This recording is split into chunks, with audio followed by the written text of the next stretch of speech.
Bonjour à toutes et à tous, vous connaissez sans doute Alfred Hitchcock, mais de toute sa filmographie, connaissez-vous Fenêtre sur cour? En résumé, après un accident qui a causé la fracture de sa jambe, Jeff, le personnage principal, est immobilisé chez lui à New York pendant plusieurs semaines. Il vit une histoire d'amour avec Lisa, une femme qu'il trouve trop parfaite, et c'est pourquoi il refuse de vivre avec elle. Stella, l'infirmière de Jeff, pense qu'il rate vraiment quelque chose avec cette femme. Jeff, pour tuer son ennui, observe chez ses voisins et prend goût à cette nouvelle activité que Stella et Lisa qualifient de voyeurisme.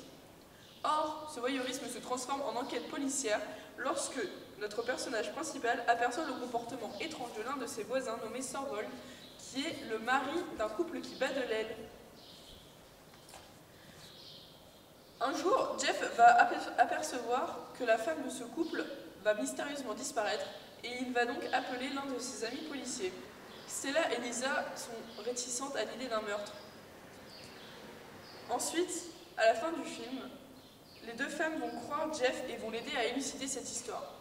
En bref, ce film à suspense comporte un choix des acteurs intéressants, puisqu'il y a James Stewart et Grace Kelly qui jouent dedans. Le fait que la scène se passe toujours au même endroit permet une familiarisation avec le lieu, mais aussi avec les personnages. Jeff, le personnage principal, est un peu comme une caméra. On se met dans sa peau, on observe, on analyse ce qu'il se passe chez les voisins. Les fenêtres sont-elles des écrans? Enfin, dans ce film, Alfred Hitchcock nous montre toutes les différences qu'il peut y avoir autour de nous, comme on peut le voir avec la danseuse ou bien avec Sorvold, le meurtrier. Ça y est, c'est fini.